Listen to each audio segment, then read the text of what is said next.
Hey everyone, today I'm creating a series of cards using the Call Me Crafty SheetLoad of Cards template from October 2025. You can find a link below to the description on how to get a copy of the sketch, and you can also find the details of the playlist for the creative team. There are a series of team members who always create lots of different styles of cards, so I highly recommend you check that out and see what we've all created. Now, this month I have decided to significantly simplify the sketch. So it is a special fun fold card, so I highly recommend you look at the detailed instructions if you want to do the version as originally designed. But I have chosen to create something really simple. So I have left the card as a standard A2 white card base, so that's 5.5 by 4.25. And then I have cut down 3 strips for the front of the card using a standard 2-inch in the middle and then a 7/8 of an inch on each side of matching pattern papers. And for the length of the paper, it is going to be 5.25 because that gives me a nice 1/4-inch border around the front of the card. So here you'll see I'm just running through and chopping down these strips nice and easy. I used one of each design of the pattern paper from the paper pack. So I think I used about a third of what was in there and just figured out how many cards that would create. So here I'm grabbing one of the 2-inch and 2 of the smaller, and then I'm matching these together so that all of the thinking is done straight up front. And then I'm going to run through and I'm going to bulk add double-sided tape to the back of each of these strips. It's nice and easy, and I find that it doesn't actually cause any buckling or anything like it can sometimes with liquid glue. So for the shiny surface of the paper rose papers, I find double-sided tape works really well. And then also I can just sit there and run through it really quickly and then peel off the back of those to actually create the cards. And again, when you're doing cards bulk style, using this style of adhesive is super convenient. And I do use my ATG, my double-sided tape, and then my, what is it called? The Barely Art liquid glue for most of my projects. So I do chop and change. Now, when I'm putting these 3 pieces of pattern paper on the front, I'm doing the 2 outside edges first, and then I'm doing the middle, because that means I can balance out the white gap between the 2, and it's all symmetrical. If I do the left and the middle and then the right, I might either have the spacing wrong or have to cut down the card, so it just saves me a little bit of time. Now, in terms of decorating the cards, I decided to hold true and do mostly circles today. And you can see I have the Kristina Werner circle borders dies, I think they're called. They're from Concord and 9th, and this is the first time I've used them, and they were fantastic. I found it really, really easy to partner them up with my standard circle dies and create a few different combinations of different style of design on the front of the cards. I also decided to use, I had a couple of spare happy birthdays that I had stamped, and this is, I believe, the scrapbook.com all the birthdays stamp set. And I decided I was going to colour it in with some alcohol markers. So these are my Ohuhu alcohol markers. These are the Honolulu B set. So they don't have a chisel tip at all. One end they've got a brush marker, and then the other end they've got sort of the small detailed bullet point. And I think these are a more recent release. I think the first release were like Copics with the brush and the chisel. But I picked these ones because I do have some Copics already, and I absolutely love using them. So I chop and change between this and my Copics depending on the day. But you can see here I have my Sandy Olnock hex chart that I've coloured in with all the markers, and I'm using that as a reference guide to pick the markers that I want by using the pattern paper matched up to that hand-coloured printout. Now, the reason I wasn't showing you the whole thing at once is because that is one of the requests when you purchase the hex chart, is that if you use it in videos and things like that, that you don't show the whole thing. So I know it looked a bit odd how I was kind of covering it up a little bit, but that was just trying to be respectful of the creator.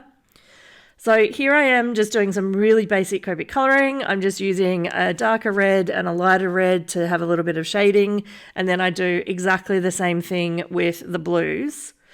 Now, with the blues, I did pick some lighter blues in like the powder blue style, and then a couple of blues that are in a darker. And I did a couple of them with one and a couple with the other, just so I had a little bit of variation on the sentiment that I was going to put on the front of the cards today.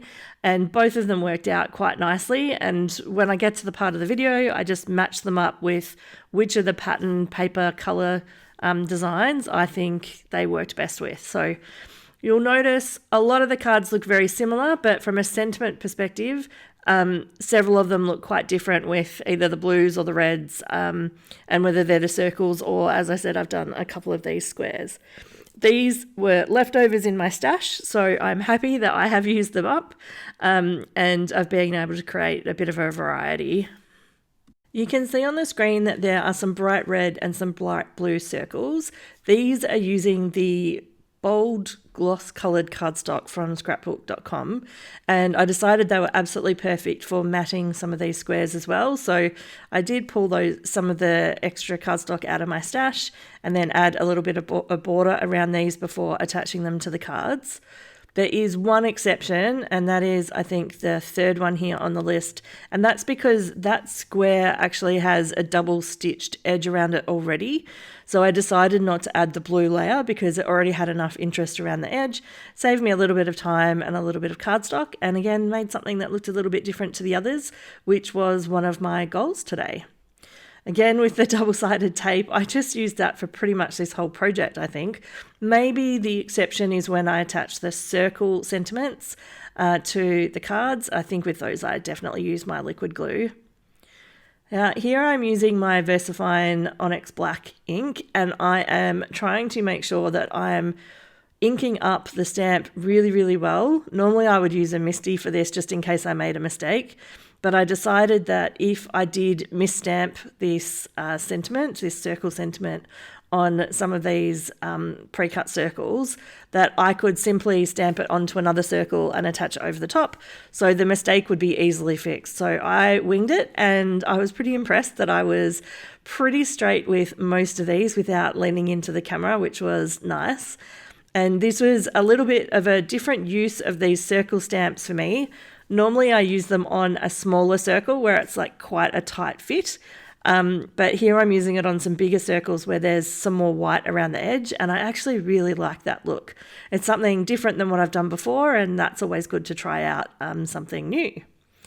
So here I'm running through and using a different series of the circles and attaching them again to the papers. I'm trying to pick a colour that will enhance a colour that's probably not as predominantly used. For example, in the areas where there's a little bit of dark blue on this one, I'll use the dark blue in the middle, and areas where we've got red on the outside and not so much in the middle is where I'll put the red sentiment. So I was trying to not put the same colour on top directly of a pattern paper that would match, because that way I'll make sure that it stands out a little bit. So here, this is mainly a red and pink one, so I've got the blue sentiment.